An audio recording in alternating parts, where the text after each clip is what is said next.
mujeres que todos los años mueren víctimas de sus maridos. Y es que no viene una persona de afuera, un enemigo, digamos, de la familia a romper el matrimonio, sino que él mismo, entre ellos mismos, se distancian, se levantan barreras y terminan matándose y pegándose, insultándose. Y aquello que empezó tan bonito, ¿verdad? Aquella luna de miel, aquellos besos, aquellos abrazos, aquellas palabras, aquellos hijos, aquellas promesas, como que todo forma parte de un lejano pasado muy distante, y ahora todo son malas palabras y malas actitudes, y es una lástima, sinceramente es una tragedia ver cómo la familia está pasando por una crisis sin precedentes. Ahora, no piensen ustedes que porque somos cristianos estamos exentos de tener en un momento determinado problemas familiares, problemas conyugales o problemas con un hijo, una hija. No, cuidado. Nosotros tenemos que doblar mucho la guardia y trabajar mucho en este área, porque yo pienso que para el diablo, permítame la expresión, somos un botín de guerra. Al diablo le encantaría destruir a tu familia. Al diablo le encantaría despedazar a tus hijos. Porque somos gente muy atractiva para el enemigo. El enemigo no soporta vernos unidos. El enemigo no soporta ver que haya estabilidad, que haya armonía. A veces cuando se menciona el Salmo 133, me da la impresión de que algunos piensan que es un salmo solamente para la iglesia. Mirad cuán bueno y cuán delicioso es habitar los hermanos juntos en armonía. Sí, no, está muy bonito que eso pase en la iglesia. Pero ¿y fuera de la iglesia? Porque ese salmo, ¿a qué hermanos hace referencia? ¿A la iglesia? Si la iglesia no existía. Si la iglesia no existía cuando se escribió el Salmo 133. Fíjate qué armonía tan hermosa hubo entre aquellos dos hermanos. No me refiero a Jacob y Esaú, no me refiero a esos. No me refiero a Isaac y a Ismael, que también eran hermanos. No. No me refiero a José y a sus hermanos, porque todos conocemos la historia, sino a Aarón y a Moisés, dos hermanos que supieron cada uno desarrollar su papel. Y en el momento en el que existe la envidia, los celos, automáticamente vienen las consecuencias terribles, ¿no? Vemos lo que pasó a Miriam y todo aquello. Así que vamos esta tarde a analizar a la luz de las Escrituras algo muy interesante, porque fíjate que Pablo, si analizas de todo lo que él habló, yo creo que es el autor de la Biblia que más temas variados toca. Es un escritor muy amplio, muy variopinto. Toca el tema del Espíritu Santo, toca el tema de los dones, del fruto del Espíritu, toca el tema de la segunda venida de Cristo, de la resurrección de los muertos, toca el tema de los diáconos, el tema de los pastores o obispos o maestros, toca el tema de las viudas que han quedado solas, qué hay que hacer con esas mujeres en la congregación, pone requisitos para obreros, pone orden cuando llega el tema de la celebración de lo que llamamos comúnmente el tema de la Santa Cena o el pacto, como lo llaman otros, o la comunión. Toca muchísimos temas. Yo creo, repito, que es el autor de la Biblia que más temas y más tiempo dedica al cuerpo, a la mente, al alma. Pero hay algo que me llama la atención de Pablo, y es que en el capítulo 7 de Primera de Corintios, si quieren venir conmigo, hay un capítulo que en nuestras Biblias lo han titulado Problemas en el matrimonio. Problemas en el matrimonio. Luego Pablo da por hecho de que en un momento determinado pueden haber problemas en el matrimonio nuestro. No significa que porque somos creyentes nuestro matrimonio nunca va a tener problemas.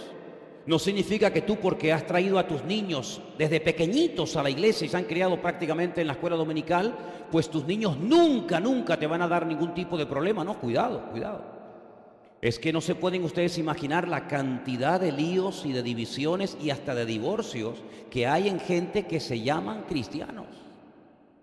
Incluso algunos que ahora que no nos escucha y no ve nadie, de pastores separados que se vuelven a casar y se vuelven a separar Hermano, es una cosa increíble. Luego me ha llamado mucho la atención el título de este capítulo, Problemas en el matrimonio. Vamos a leerlo. Primera de Corintios capítulo 7, versículo 1. En cuanto a las cosas que me escribisteis, bueno le sería al hombre no tocar mujer, pero a causa de las fornicaciones, cada uno tenga su propia mujer y cada uno tenga su propio marido. El marido cumpla con la mujer el deber conyugal y asimismo la mujer con el marido. Verso 4. La mujer no tiene potestad sobre su propio cuerpo, sino el marido, ni tampoco tiene el marido potestad sobre el cuerpo, sino la mujer. No os neguéis el uno al otro, a no ser por algún tiempo de mutuo consentimiento, para ocuparos sosegadamente en la oración y volver a juntaros en uno, para que no os tiente Satanás a causa de vuestra incontinencia. Versículo 6. Mas esto digo por vía de concesión, no por mandamiento. Quisiera más bien que todos los hombres fuesen como yo. ¿Cómo era Pablo? Algunos dicen, bueno, probablemente había estado casado en su momento y ahora era un señor viudo, porque habla cosas muy particulares acerca del matrimonio, ¿no? Y probablemente este hombre en su momento estuvo casado, pero en este momento en el que escribe esta epístola era viudo. Y él dice, yo quisiera que todos los hombres fuesen como yo, pero cada uno tiene su propio don de Dios. Uno a la verdad de un modo y otro de otro. Digo pues a los solteros y a las viudas. Hay aquí solteros, ¿verdad? Y solteras. ¿Y viudas? Pues esto es para ustedes. Qué bueno les fuera quedarse como yo. ¿Qué te parece? Esto no es un mandamiento, es un consejo. Pero en la multitud de los consejos está la sabiduría, dice la Escritura. Pero si no tienen don de continencia, cásense, pues mejor es casarse que estarse quemando. Pero a los que están unidos en matrimonio, mando no yo, sino el Señor, que la mujer no se separe del marido. Y si se separa, quédese sin casar o reconcíliese con su marido. Y que el marido no abandone a su mujer. Eso es lo que manda. Y a los demás yo digo, no el Señor, si algún hermano tiene mujer que no sea creyente, si algún hermano tiene mujer que no sea creyente y ella consiente en vivir con él, no la abandone. Y si una mujer, que generalmente hay más casos de estos que el anterior, si una mujer, puede ser que alguna que dice, ay, ahí me está hablando a mí, pues levanta las antenas. Si una mujer tiene marido que no sea creyente, ¿qué hago? ¿Qué dice aquí? Y él consiente en vivir con ella, no lo abandone. Más claro agua, ¿no? Porque el marido incrédulo es santificado en la mujer y la mujer incrédula en el marido. Pues de otra manera vuestros hijos serían inmundos, mientras que ahora son santos. Pero si el incrédulo se separa, sepárese, pues no está el hermano o la hermana sujeto a servidumbre en semejante caso, sino que a paz nos llamó el Señor. Porque ¿qué sabes tú, oh mujer? ¿Qué sabes tú si quizás harás salvo a tu marido? ¿Qué sabes tú, oh marido, si quizás harás salva a tu mujer? Si quizás, tal vez, a lo mejor. Pero algunos dicen, pero no hay una promesa que dice, cree en el Señor Jesucristo y serás salvo tú y tu casa. ¿Por qué dice aquí entonces quizás? Es que el versículo que les acabo de comentar, algunos se lo toman como una promesa y eso no es ninguna promesa.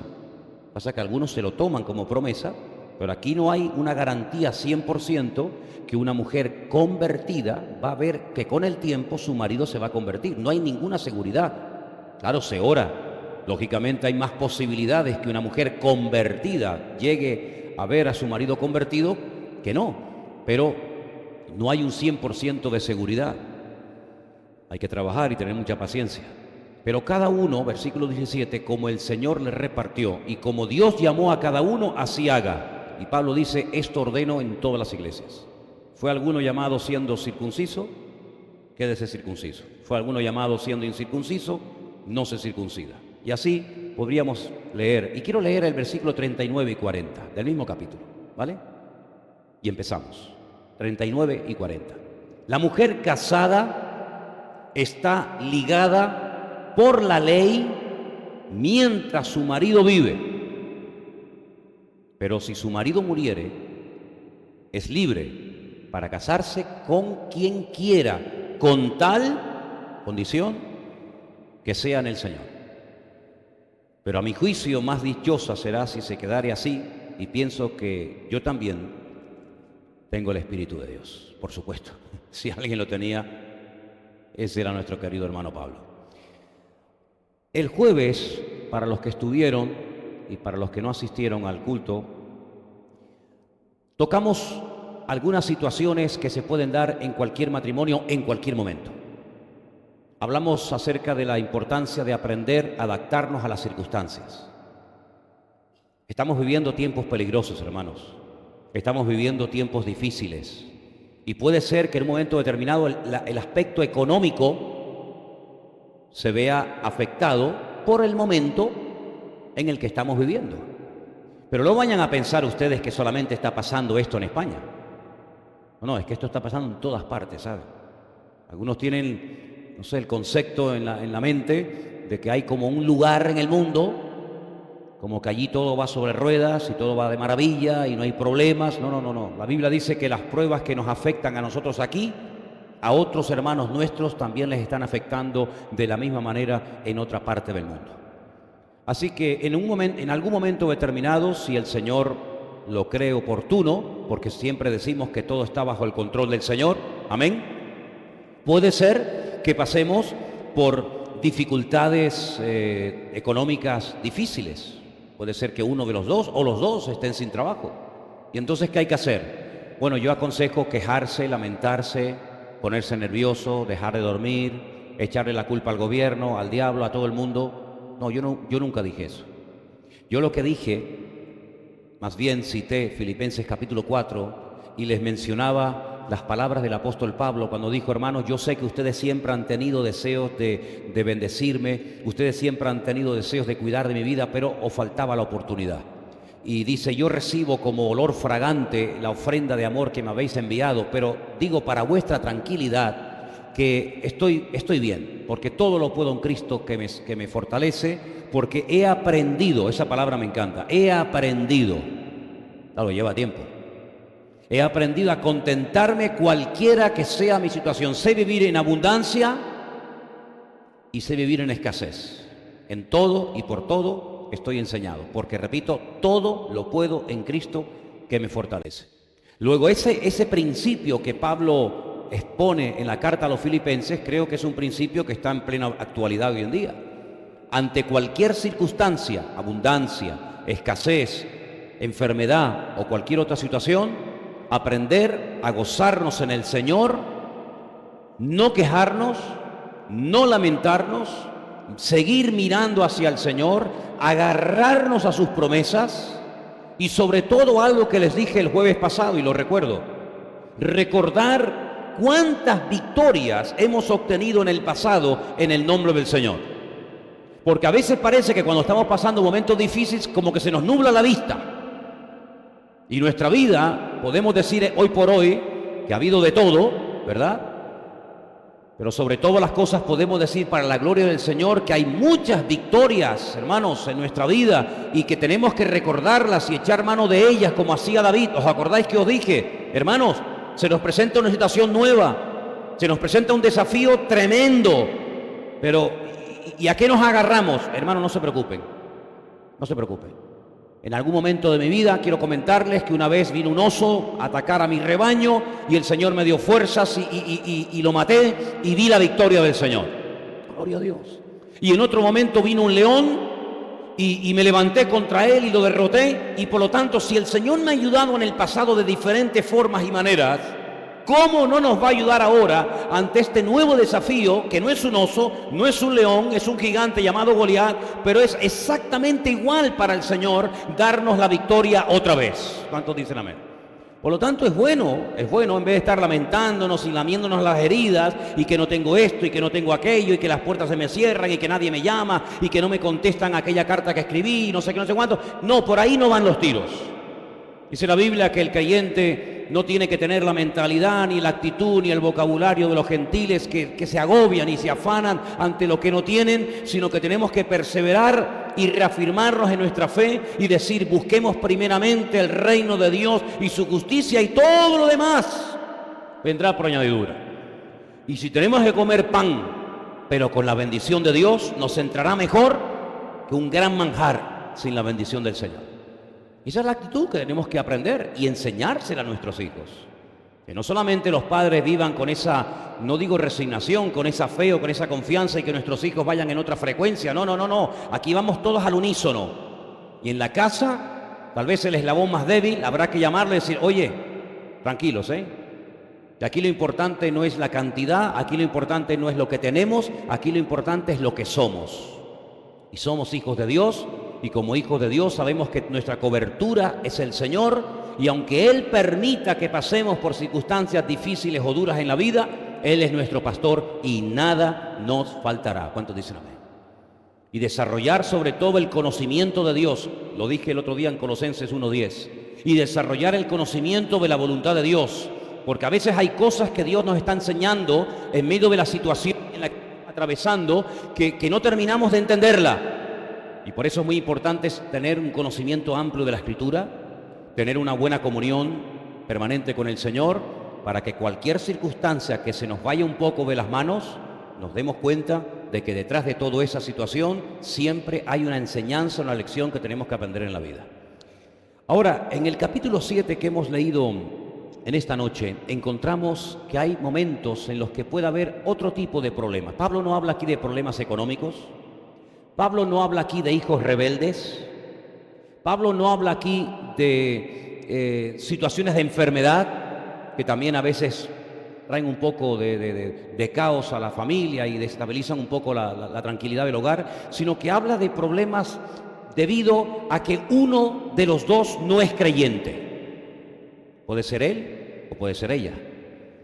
Y como Pablo sabía perfectamente que a veces cuando el Evangelio entra en una casa, entra generalmente por una persona y a través de esa persona va llegando poco a poco el Evangelio a otras personas, no es que se conviertan así, ¡pum!, todos de golpe, pues Pablo lo que está dando son principios y enseñanzas tremendamente prácticas para que el creyente en el tiempo de espera sepa cómo debe actuar, no precipitarse, no desanimarse, no tratar de convertir al cónyuge, hablarse de bibliazos y hablarse de sermones, sino que tenga la confianza y la perseverancia en el Señor, de que el Señor con cada persona tiene su tiempo y cada persona es un mundo diferente y lo que a ti te toca, al otro no le hace ninguna gracia. He conocido personas que a veces llegan a la iglesia y me dicen, a mí lo que más me impactó cuando llegué por primera vez a esta iglesia o a cualquier otra fue que todo el mundo me saludaba. Y también he conocido gente que me dice, a mí lo que más me molestó es que todo el mundo me saludara. ¿Qué hacemos? Algunos me decían, a mí me gustó mucho la música. Otros me decían, a mí la música no me gustó nada. ¿Se dan cuenta cómo cada persona es un mundo? Y Dios respeta la individualidad de cada persona. Pues cada persona tiene un tiempo, hermanos. Hay personas que llegan a la iglesia y los toca el Señor en ese primer culto, en esa primera palabra y se convierten al Señor. Y hay otras personas que llevan más tiempo. Pero aprendamos a respetar los tiempos. La gente no se convierte por presión, sino por convicción del Espíritu Santo. Y el que convence no es tú, no eres tú. El que convence es el Espíritu Santo del Señor.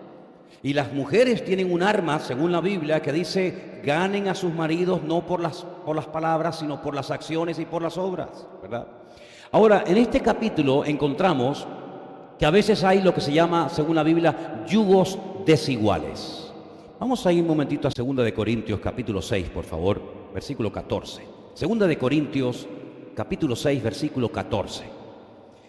Y hay un versículo muy conocido por todos ustedes que dice lo siguiente: no os unáis en yugo desigual con los incrédulos. Porque ¿qué compañerismo tiene la justicia con la injusticia? ¿Y qué comunión la luz con las tinieblas? ¿Y qué comunión Cristo con Belial? ¿O qué parte el creyente con el incrédulo? ¿Y qué acuerdo hay entre el templo de Dios y el de los ídolos?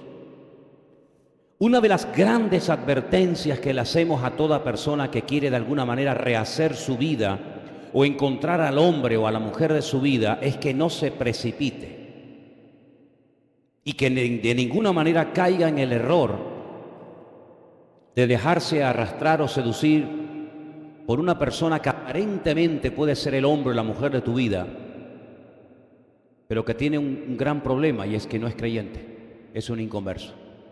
Puede ser una buena persona, no significa que todos los inconversos sean malas personas, no, no, no. Pero la Biblia nos enseña que el tema de las mezclas, ¿cuántas veces hemos hablado esto en la iglesia, hermano? Infinidad. Las mezclas están prohibidas en la Biblia. Si usted lee la Biblia desde el principio hasta prácticamente terminar el Nuevo Testamento, usted va a encontrar que Dios no permitía mezclas de ningún tipo.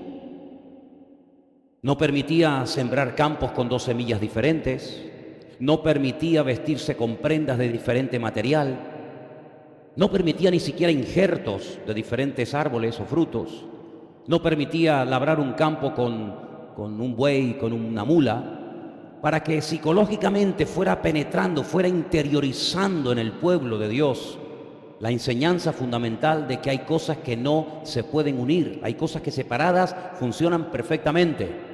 Usted tiene en su casa seguramente un salero y tiene un azucarero, ¿verdad? Y tiene ambas cosas por separado, pero si usted las mezcla, estropeó la sal y estropeó el azúcar. Inténtelo para que usted vea. Separadas funcionan perfectamente, juntas no funcionan, se estropean la una a la otra. Incluso hay momentos en la Biblia en los que grandes hombres de Dios, hermanos nuestros en la fe, como el caso de Pablo y el caso de Bernabé, tuvieron que separarse, porque uno se empeñaba en llevar a Marcos con él y el otro se empeñaba en no llevarlo. Y dice que hubo tal desacuerdo entre ellos que uno se fue por tierra rumbo a Creta y otro se fue por tierra con Silas a otro lugar. Y separados funcionaron perfectamente, pero unidos, por lo menos en ese momento, no podían estar. Y tenemos que tener la madurez y la sabiduría a estas alturas de nuestra relación con el Señor, de darnos cuenta que hay cosas que como creyentes no nos convienen. Por mucho que lo quieras presentar como bonito, por mucho que te quieras autoconvencer de que tú tienes un poder sobrenatural para cambiar o para moldear a ciertas o determinadas personas, no le puedes echar un pulso a Dios y pretender ganarle. Cuando Dios pone normas en nuestro camino no es para complicarnos la vida, sino es más bien para todo lo contrario, para evitar sufrimiento, para evitar lágrimas, para evitar dolor y para que no pierdas el tiempo con la persona equivocada, aunque tú creas que sea la correcta. Alguien dijo que el matrimonio puede ser la clave o el clavo. Y en algunos casos ha sido el clavo, ¿eh? ¿Qué te parece? No hay mayor felicidad y mayor bendición que tener paz en el hogar. Y la paz no viene por venir a la iglesia. La paz viene por hacer la voluntad de Dios. Y cuando hacemos la voluntad de Dios, hay paz. Cuando hacemos nuestra voluntad, hay guerra. Y el Señor dice en la Biblia que nos ha llamado a todos a vivir en paz y a vivir en armonía. Pero esa es la advertencia para los que intentan casarse o rehacer su vida con una persona inconversa. Pero en el caso de 1 Corintios 7, es que ya están casados. No es que me voy a casar con un inconverso o con una persona que no cree en el Señor y bueno, nos respetamos. No, aquí no es cuestión de respeto, aquí es cuestión de que ya hay un hecho. Uno de los dos se convirtió primero que el otro. ¿Y ahora qué hace el creyente? Bueno, la Biblia dice que si la persona inconversa, consciente, permite, entre comillas, no pone ningún tipo de impedimento para que el creyente adore y honre al Señor, dice, no tienes por qué separarte de Él. No tienes por qué separarte de ella. ¿Quién sabes? ¿Quién sabes? ¿Quién sabes tú si quizás esa persona, sea él o ella, termina entregándole su vida al Señor? Pero permítame que les diga algo, no siempre es tan fácil. A veces te pone entre la espada y la pared y te dice o yo o Dios. O rechazas de Dios y niegas de Dios o yo me voy. Y entonces es ahí donde se produce una especie de chantaje emocional, donde muchas veces por miedo a perder la estabilidad económica, por miedo a quedarte sola y no saber de qué vivir y de qué hacer, claudicas e hipotecas tu vida espiritual por una persona que económicamente mantiene y nos olvidamos de una gran promesa del Señor. Y es que el Señor ha prometido suplir todas nuestras necesidades conforme a sus riquezas en gloria. Yo creo que nosotros nos hemos perdido en alguna ocasión de nuestra vida, no digo siempre ni mucho menos, pero en alguna ocasión de nuestra vida puede ser que nos hayamos perdido alguna gran bendición por nuestro temor. Por nuestro temor a perder lo que consideramos seguridad, por lo que consideramos estabilidad, y nos olvidamos que nuestra estabilidad, nuestra bendición no radica en el hombre que me mantiene, en el hombre que está conmigo, y tengo que aguantar carros y carretones y humillaciones y lo que me haga y lo que me diga, porque al fin y al cabo paga las facturas. Y nos hemos olvidado de que el que nos cuida es nuestro Dios. Yo solamente quiero recordarles que no hace mucho tiempo, desde este mismo púlpito, di una enseñanza acerca de 2 mujeres viudas que lo perdieron todo, no solamente sus maridos, sino en el caso de una de ellas también sus hijos, sus 2 hijos varones, lo cual en aquellos tiempos de la Biblia era una auténtica tragedia. No había ningún tipo de ayuda, ni de paga, ni de subvenciones para aquel tipo de mujeres, sino que sabemos que Ruth y sobre todo Noemí, a lo único que se podían dedicar en esta vida era a pedir limosna y a buscarse la vida por las calles. Sin embargo, el Señor le demostró a las 2, a través de la vida de Ruth, una mujer abnegada, una mujer valiente, una mujer que se atrevió a ir mucho más allá de lo que humanamente hablando hubiera ido cualquier persona en su situación. Ella llegó a ver la gloria de Dios en su vida. Y ella llegó a formar parte de la genealogía de nuestro Señor Jesucristo, porque se fió de Dios, claro, se esforzó. Es la única mujer en la Biblia, si usted lee el texto hebreo en la Biblia, la llama Ishjail, es decir, mujer virtuosa, mujer valiente, la mujer virtuosa de Proverbios 31, ahí tiene un ejemplo. ¿Qué es una mujer virtuosa? Ahí la tiene. Ruth es una de ellas. Una mujer que se levantaba temprano en la mañana, una mujer que se esforzaba, una mujer que trabajaba y una mujer que dependía de la mano de Dios, y el Señor la sorprendió.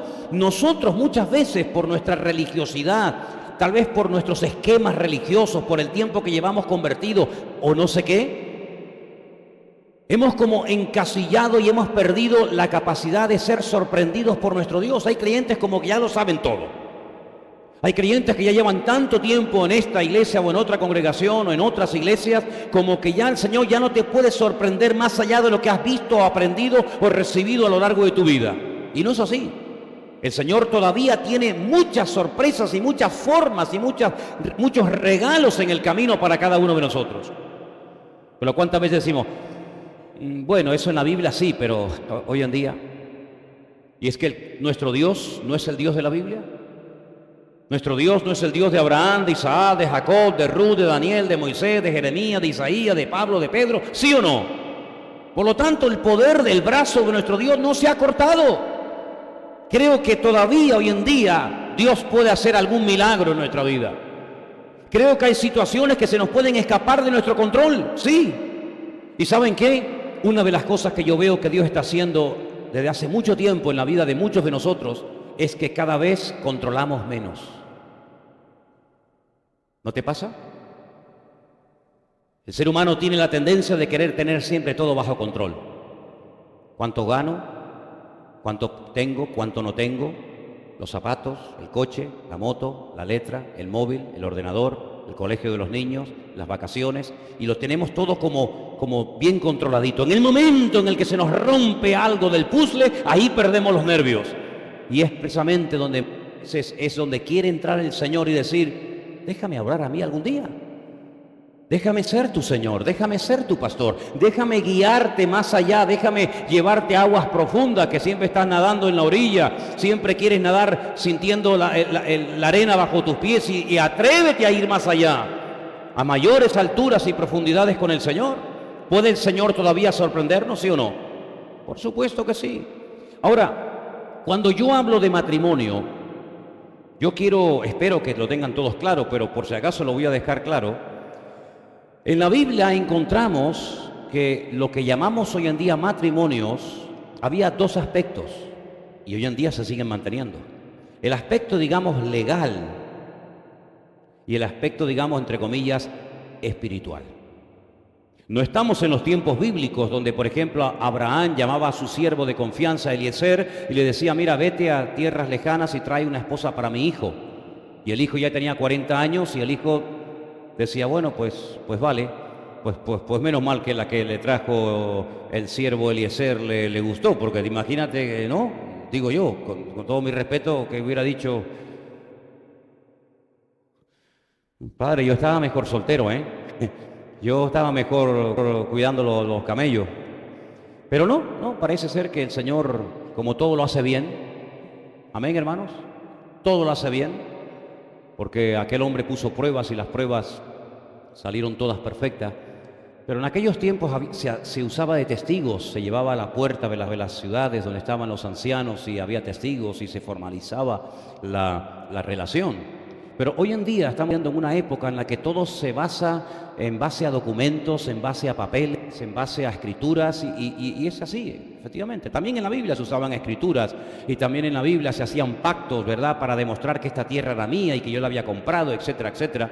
Bueno, hoy en día la Iglesia tiene que adaptarse a las leyes de cada país. La Biblia dice que las autoridades que están, Dios las ha puesto.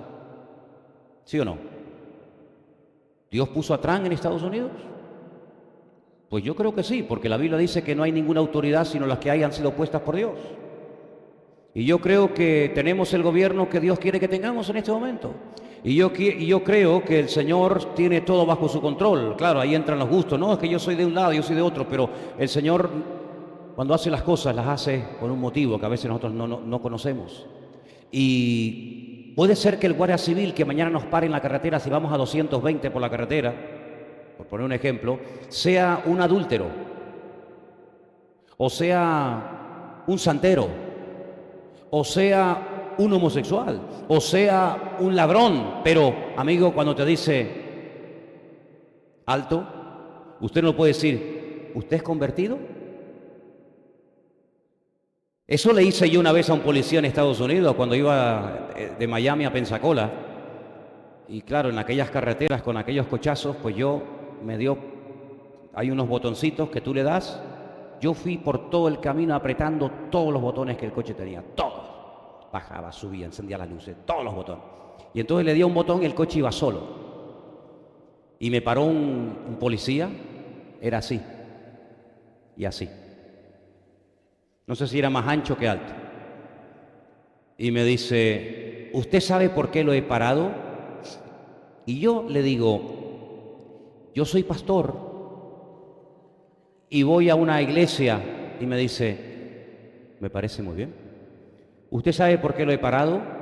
Y yo le digo, ¿usted es creyente? Y me dice, sí, claro, por supuesto soy creyente, pero le repito, ¿usted sabe por qué le he parado? Y le dije, sí. Y me puso $200 y pico de multa por ir más rápido. Pero te imaginas que me hubiera dicho, no soy creyente, soy santero, soy brujo, soy satanista, soy lo que sea. La autoridad no se la da el hecho de que sea o no sea creyente. Todo lo que hacen los políticos está bien hecho, en absoluto, pero son las autoridades del momento. Y la Biblia nos enseña que siempre y cuando no nos digan que hagamos cosas contrarias a la Escritura, tenemos que obedecerlos y tenemos que honrarlos, dice la Biblia, ¿sí o no? Si usted quiere mañana, por ejemplo, viajar a otro país, usted tiene que viajar con pasaporte. Los que viajan conmigo a Israel, los que viajaron conmigo ahora, los que vengan conmigo otra vez conmigo en mayo, ¿qué tienen que llevar? Pasaporte. Usted no puede llegar al control y decir, Shalom Aleichem. ¿Sí? El Señor es mi pastor, nada me faltará. Ya. ¿Tiene pasaporte? No, a su casa. Aquí no estamos para evangelizar. Cuando mañana le pare la policía, le va a pedir los documentos. Usted no puede decir, no, pero es que tuvimos un culto muy bonito ayer el domingo en el culto. A mí no me interesa cómo tuvo su culto. ¿Tiene ITV pasada? No. ¿No llevaba el cinturón puesto? No. ¿Tiene carnet de conducir? ¿Está caducado? ¿Le queda algún punto? No, estoy en -10. Lo siento mucho. Todo hoy por hoy se mueve en base a documentos. Todo hoy por hoy se mueve en base a papeles. Todo. ¿Cómo puede usted demostrar que la casa que tiene es suya? Por papeles. ¿Cómo puede usted demostrar que usted se llama así y que usted vive ahí? Por el documento nacional de identidad. ¿Cómo puede usted demostrar, verdad? Cuando usted paga un recibo, que lo ha pagado por el recibo que tiene en la mano.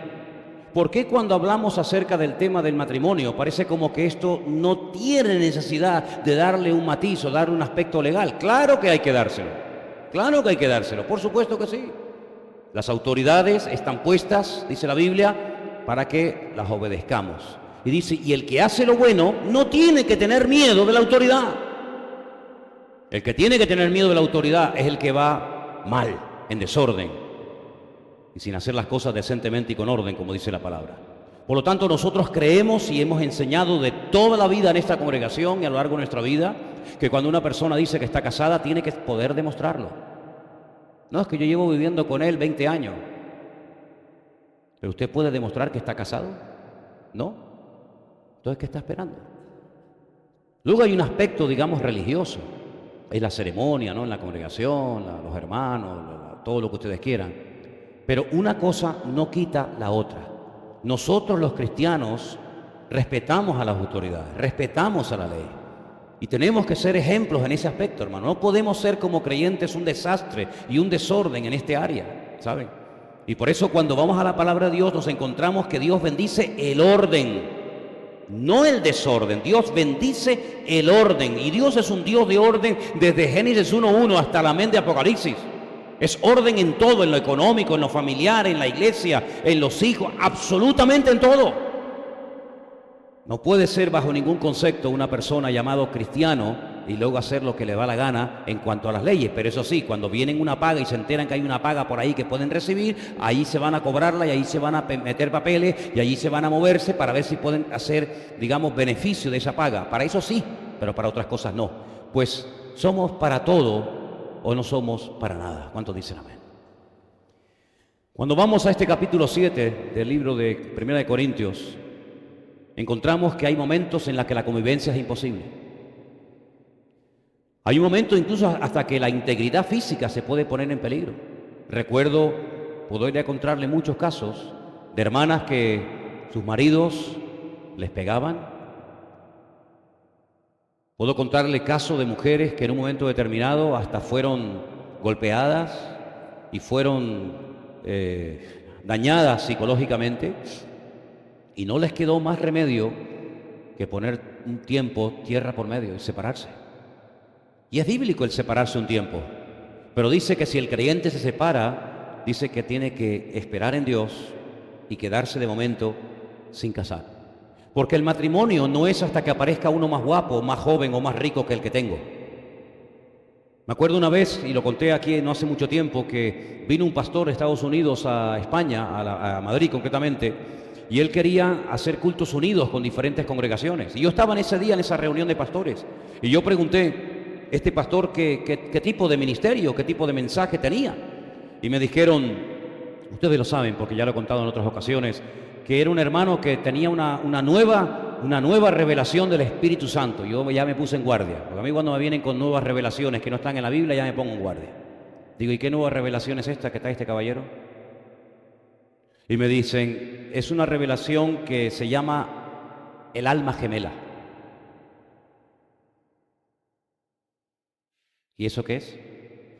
No, el pastor dice que si tú, por ejemplo, vas un día a un culto y en medio del culto, en medio de la alabanza, o en medio de la predicación, o en algún momento determinado del culto, de la reunión, ves así y dices, ¡ay, qué hombre tan guapo!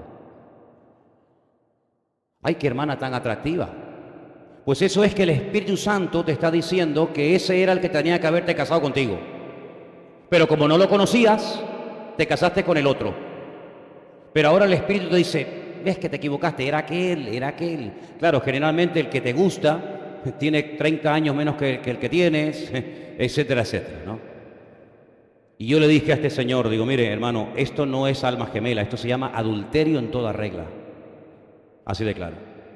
El matrimonio no es, como acabo de decir, hasta que venga uno más guapo, más fuerte, más rico, más hermoso. El matrimonio no es un contrato. ¿Cuántos matrimonios hoy en día antes de casarse hacen un contrato? Sobre todo nosotros no, porque no tenemos donde caernos muertos. ¿Quién se va a pelear por nuestra herencia? Pero cuando estos ricos de Hollywood se van a casar, dicen, momento. La casa, los Ferrari, los helicópteros y los aviones, si nos separamos, ¿qué? Dice, bueno, esto para ti. Y entonces cuando llegan a un acuerdo, hacen un contrato y se casan. Claro, hacen un contrato porque saben que no van a durar mucho tiempo. Por eso lo hacen. Pero eso no es lo que dice la Biblia. El matrimonio es un pacto que lo único que lo puede romper es la muerte. Y entonces los religiosos de la época de Jesús le dijeron al Señor, ¿y entonces por qué si es un pacto a muerte y algo que solamente la muerte puede romper, por qué nuestro amado y maestro Moisés permitió dar carta de divorcio? Dice, por vuestra dureza de corazón. Pero en un principio no era así. Dios creó a un hombre para una mujer y a una mujer para un hombre. Cuando Adán despertó del sueño, ¿cuántas mujeres había en el jardín del Edén, hermano? ¿Había un harén? Eso es lo que creen los musulmanes, que cuando matan y mueren matando, se van al paraíso y allá hay no sé cuántas vírgenes esperándoles. Pues eso es una doctrina demoníaca. Eso no es una doctrina bíblica, es una doctrina totalmente fuera de lugar, no tiene nada que ver con la palabra de Dios. Eso es una locura. Cuando Adán se despertó, encontró a una mujer, y cuando Eva vio a su marido, había uno solo, no había 3 o 4 para escoger. Y yo les dije en una ocasión que esto tiene una enseñanza increíble. Si usted coge la primera letra de la palabra hebrea para hombre, que es la yod, y la última letra de la palabra mujer, que es la hei, usted junta esas 2 letras y aparece el nombre de Dios. En la unión entre ish y isha aparece el nombre Yah, que es el nombre de Dios. Pero si usted junta un hombre con un hombre, el nombre de Dios no aparece por ninguna parte. O una mujer con una mujer no aparece por ninguna parte. Solamente en la unión entre un hombre y una mujer aparece el Señor. Porque Dios es la base, el fundamento sobre el que se construye la familia. Pero si usted quita esas 2 letras que forman el nombre de Dios, queda fuego y destrucción, se destruyen, se aniquilan el uno al otro. Y es lo que pasa cuando en una relación no está Dios. ¿Qué queda? Pues el dinero. Cuando se acaba el dinero, se acabó el amor. La belleza, cuando se acaba la belleza, se acabó el amor. Pero el pacto, según la Biblia, nos enseña que el matrimonio es un pacto hasta la muerte. Y solamente la muerte puede quebrantarlo. Pero a veces ocurre que hay infidelidad. O por parte de uno o por parte del otro. O él o ella. Y entonces ahí ocurre una situación en la que se daba permiso para que una persona pudiera volver a rehacer su vida, siempre y cuando fuera en el Señor. Aunque Pablo da consejos más que mandamientos en este aspecto, él dice, bueno, yo considero que tengo también sabiduría, el Espíritu de Dios en mi vida, y entonces yo lo que les aconsejo es que te quedes como estás. Pero Pablo sabía perfectamente que había personas que no iban a aguantar el resto de su vida en esa condición. Dice, bueno, pues antes de que te estés quemando, pues cásate. Pero yo lo que quiero que tengamos bien claro, hermanos, en nuestra vida, que uno de los regalos más maravillosos que Dios nos ha dado es nuestra familia, nuestra esposa, nuestro marido y nuestros hijos. Tú tienes que pelear por ellos. Y dice la Biblia que si tú descuidas a tu casa, has negado la fe y eres peor que un incrédulo. Ese versículo es durísimo, ¿sí o no? Versículo tremendo. Aquel que no provee para los suyos, porque hay algunos que son muy generosos con los demás. Hay algunos que son muy amables con nosotros, pero luego en su casa son unos demonios. Es como aquella mujer que me dijo, pastor, me voy a ir a vivir a la iglesia con los niños. Digo, mire que me han dicho cosas raras en esta vida, pero jamás en mi vida me había dicho una mujer que se venía a dormir a la iglesia con los niños. ¿Y eso por qué? Y me dice, porque en la iglesia mi marido es un ángel. Bueno, cariñoso, saluda a todo el mundo, hermana, Dios le bendiga. Ay, qué niño más lindo. El niño es un coco, pero el niño es lindo. Pero llega el ángel a casa y es un demonio, no hay quien lo aguante, es un dictador. Es una mezcla de Hitler, Mussolini, una mezcla de todo un poco, se transforma. ¿Qué le parece? Pero el matrimonio, queridos hermanos, la familia es el lugar donde Dios nos quiere entrenar, donde Dios nos quiere enseñar esos principios básicos y elementales que en la escuela no le van a enseñar a nuestros hijos. Uy, cualquiera se atreve hoy en día en un programa de televisión o de radio, cualquier periodista, a decir algo en contra del matrimonio gay o en contra de todos esos desórdenes, en contra de toda esa inmoralidad. Se le acabó el trabajo, ya se puede dedicar a vender churros por la mañana en el mercado porque ya no tiene ninguna profesión que llevar a cabo. Nosotros estamos totalmente en contra como cristianos del matrimonio entre hombres. Estamos totalmente en contra del matrimonio entre mujeres y mucho más mucho más todavía, en contra de que adopten hijos. ¿Se acuerdan ustedes aquellas dos lesbianas de Madrid, sordomudas las dos, que querían adoptar una niña, pero querían que la manipularan genéticamente para que, manipulándola genéticamente, también naciera sordomuda? ¿Se acuerdan de aquel caso? Tremendo, hermano. La degeneración, la perversión a la que ha llegado el ser humano, y esto no ha hecho más que empezar, es algo realmente increíble y algo realmente tremendo. Si por algo tienes que luchar en esta vida es por tus hijos, por tu familia, por tu esposa y por tu marido. Orar, el mayor favor que le puedes hacer a tus hijos, más que darle una buena carrera o pagarle unos buenos estudios, enseñarle la palabra de Dios. Instruye al niño en su camino y aún cuando fuere viejo no se apartará de él. Qué bonito, de verdad, lo hemos dicho muchas veces, lo en serio que se toman los padres la educación de sus hijos en Israel. El padre le enseña y le transmite el conocimiento de la palabra a sus hijos. Los niños van a la escuela y ya saben leer y escribir, y conocen textos y capítulos enteros de la Biblia de memoria. Algo increíble, ¿verdad? Y la madre le transmite la fe. La palabra madre en hebreo es em. La palabra fe en hebreo es emuná. Emuná está entroncada con la madre, con em.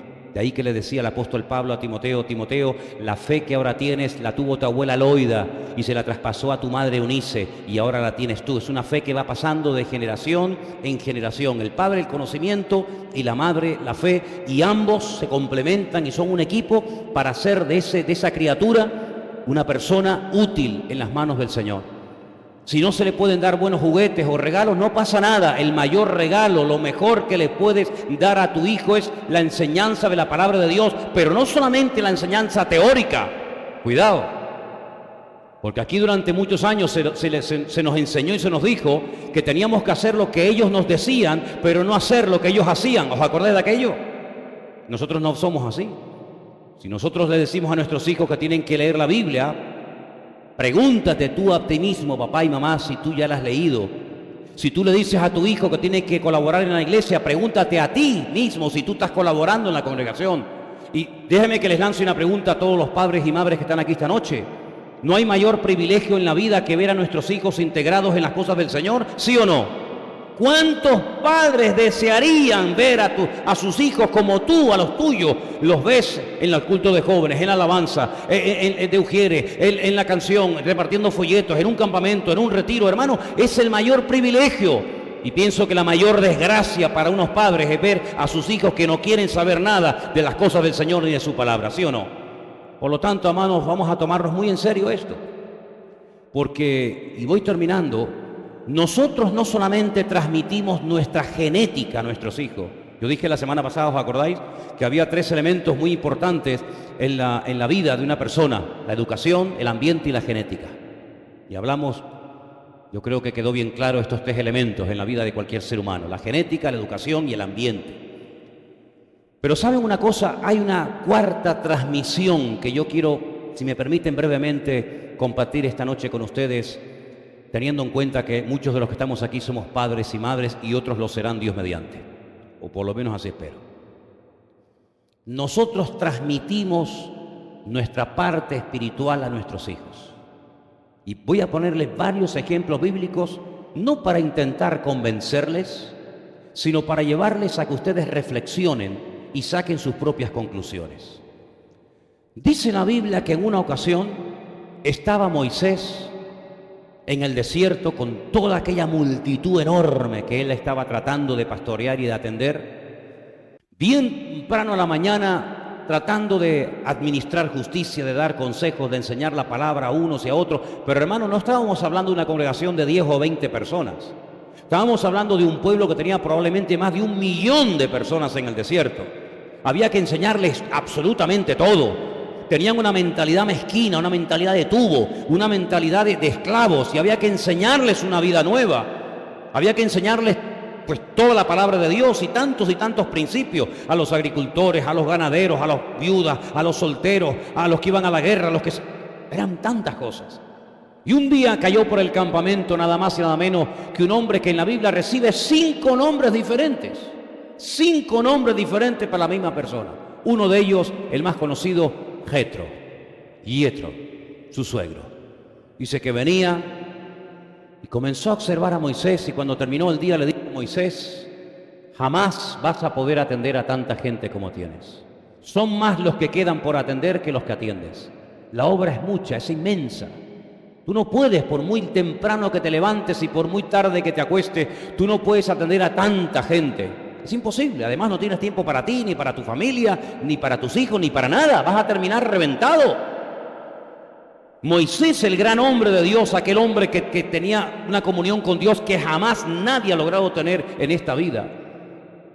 Pues dice la Biblia que aceptó el consejo. Fue humilde, porque una de las cosas en la vida es querer aprender, querer reconocer. Hay gente que no se le puede decir nada, pero nada que nada, Porque en cuanto le dices, mire, es que usted ya no puede hacer esto. Es que, ya amigo, ya te buscaste un problema o un enemigo, en el peor de los casos. Moisés podía haber dicho, un momentito, ¿tú sabes con quién estás hablando? Estás hablando con Moisés. He ayunado 80 días, primeramente 40 y después otros 40. Me tengo que poner un velo delante de mi cara de la gloria y del brillo de la gloria del Señor en mi vida. He estado en plena comunión con el Señor, he escrito 5 libros de la Biblia, etcétera, etcétera. No discutió con su suegro, sino que le dijo, ¿cuál es tu consejo? Y le dijo, vete al tabernáculo de reunión, ten un poquito más de comunión con el Señor. Tú no puedes invertir más tiempo en la gente que en Dios. Pero hay mucha gente que son así, gastan más tiempo con la gente que en la presencia del Señor, y por eso las cosas no les salen. Vete al tabernáculo de reunión, llévate a 70 varones contigo y pónganse allí a orar, a buscar respuesta, a buscar sabiduría de parte del cielo. Y dice la Biblia que llegó un momento en el que la gloria, la nube del Señor bajó al tabernáculo de reunión, y dice que Dios, escuchen, porque lo dice literalmente, tomó del espíritu de Moisés y se lo transmitió a aquellos 70 hombres que iban a ser fieles colaboradores. No iban a ser 70 personas que uno decía blanco y uno decía negro, uno decía caminemos y otro decía no caminemos. No, sino trabajar al unísono, en un mismo sentir, colaborando el uno con el otro, no compitiendo a ver quién predica o quién sabe más. Y así pudo este hombre atender aquella multitud. En otras palabras, comenzó a delegar y comenzó a darle responsabilidades a otras personas, y esas personas atendían a otras, y así sucesivamente, y así se solucionó el problema. ¡Qué maravilla! Aceptar un consejo puede cambiar una vida. Rechazar un consejo te puede llevar a la muerte y a la destrucción. ¿Cuántas personas se han muerto porque el médico les aconsejó que hicieran algo y no quisieron hacer caso y se murieron? ¿Cuántos creyentes podían haber crecido y madurado en el Señor? ¿Cuántos matrimonios se podían haber salvado? ¿Cuántos ministerios podían haber sido más útiles y más fructíferos en la obra del Señor? Y por no querer aceptar un consejo de alguien que le estaba dando un consejo en ese momento, se cerraron y perdieron la oportunidad de su vida. Hermano, esto es muy serio. Si en la multitud de los consejos está la sabiduría, la torpeza de la ignorancia está en rechazar reiteradamente los consejos. Y un ejemplo más. Cuando el Señor iba a ir a ciertos y determinados lugares a predicar la palabra, dice que mandaba a sus discípulos delante de él de 2 en 2 para que le fueran preparando el camino. Y el Señor dijo algo increíble. Dijo, cuando entren en una casa o cuando vayan a una casa, si no les reciben, si no quieren saber nada, si no nos quieren dar hospedaje, si no nos quieren dar hospitalidad, vuestra paz se volverá a vosotros. Pero si en una casa os reciben, os dan comida, os atienden, vuestra paz. Eso me gustó tanto, hermanos. No dice mi paz, dice vuestra paz, pues ya la tenéis, porque ya os la di. Vuestra paz reposará sobre esa casa. Es decir, hay una transmisión no solamente de genética a nuestros hijos, sino también hay una transmisión de tipo espiritual. No dice el mundo, dime con quién andas y te diré quién eres. Pues el libro de Proverbios dice algo parecido, pero mucho mejor. Anda con sabios y sabio serás. De ahí que la Biblia nos advierta tanto de no andar con ciertas y determinadas personas o compañías, no sea que esas personas terminen arrastrándote a su terreno y termines perdiendo lo poco o lo mucho que decías que tenías de Dios en un momento puntual de tu vida. Por lo tanto, aprendamos a filtrar en nuestra casa lo que entra, evidentemente también lo que sale, pero sobre todo lo que entra. Hay cosas que en nuestra casa lo único que van a traer es división, discordia. Hay comentarios, hay conversaciones, hay películas, hay revistas, hay cosas que en nuestra casa no tienen por qué tener lugar. No porque cuando nos convertimos nos dan una lista llena de no es por eso, sino simplemente porque queremos conservar la paz y la unidad y la estabilidad de nuestro hogar. Hay cosas en nuestro hogar que no es correcto que entren. Anoche veníamos de Las Palmas, tuvimos Elena y yo el viernes y el sábado allí, fuimos a visitar a mi madre a Las Palmas. Y cuando veníamos en el barco, nos quedábamos realmente sorprendidos y nos dolía el corazón de ver a tantos y tantos jóvenes que venían con sus disfraces de Las Palmas para seguir la fiesta, para seguir el culto a la carne, al dios Baal en estos días aquí en esta isla, ¿no? Y queridos hermanos, a veces como padres uno tiene que decir, no, esto no conviene, hijo. Tal vez no lo entienda, tal vez no lo acepte, pero la disciplina en el hogar no es para cuestionarla. El hogar no es un parlamento donde ponemos las cosas a votación. Ya sé que hay personas que todo lo ponen a votación. ¿Qué les parece, hermanos? ¿Oramos o nos vamos a la playa? ¿Cuántos votan? 5 en contra, nos vamos todos a la playa. La iglesia no es un parlamento. El hogar no es un parlamento y una democracia. El hogar es el lugar donde Dios ha puesto un orden, el padre, la madre, los hijos, y donde tiene que haber un orden, y siempre y cuando se respete ese orden, el Señor va a mandar bendición y vida eterna.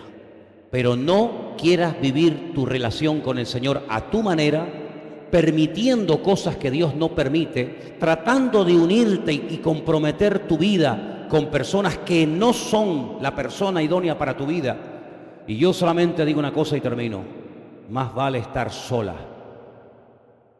y llorar agarrada a tu almohada cada noche que llorar toda la eternidad por no haber querido obedecer la voluntad de Dios en tu vida.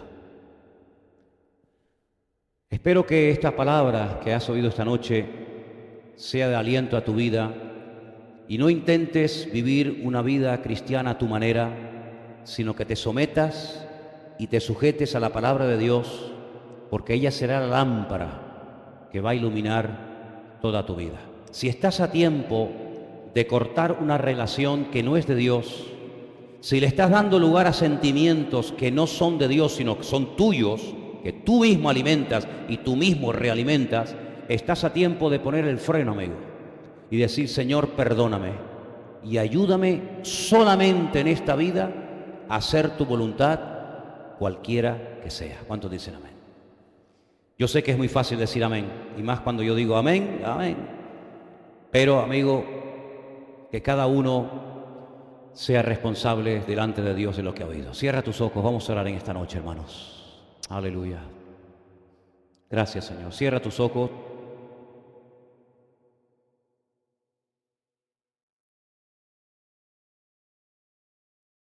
Gracias, Señor, te alabamos.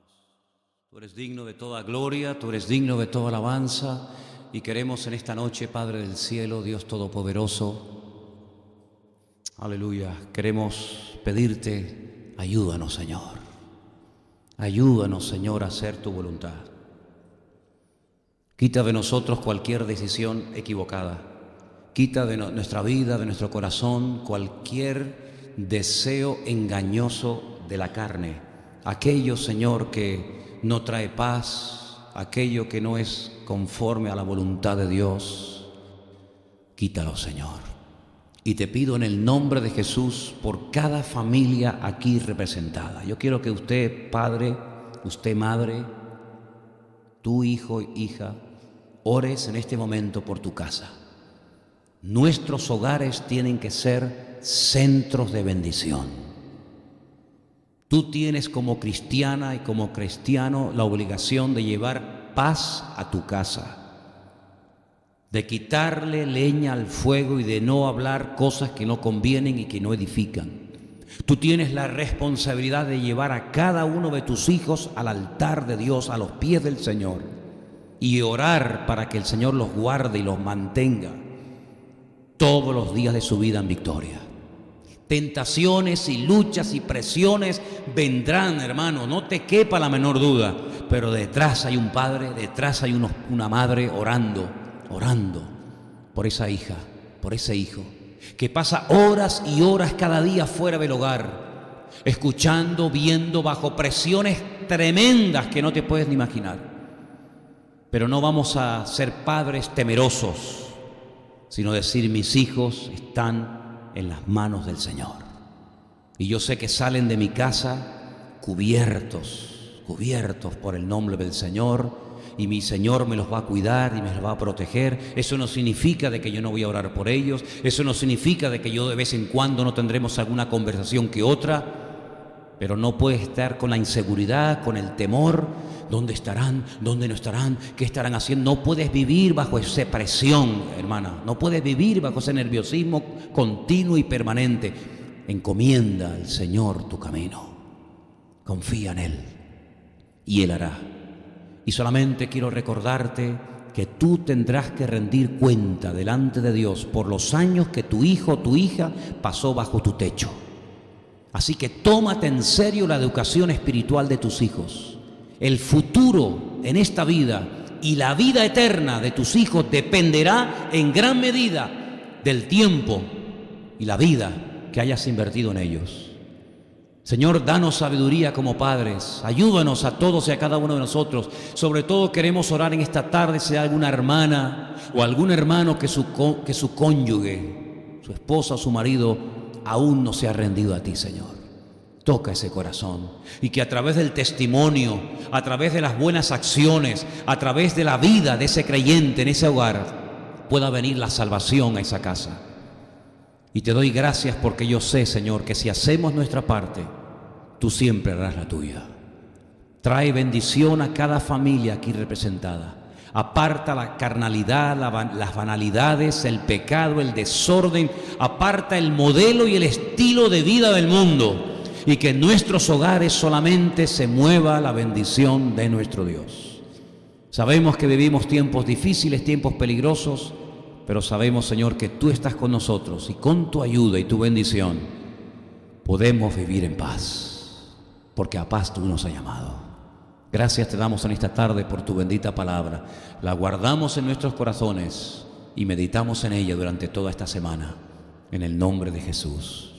Amén. Y amén. Nos ponemos de pie, queridos.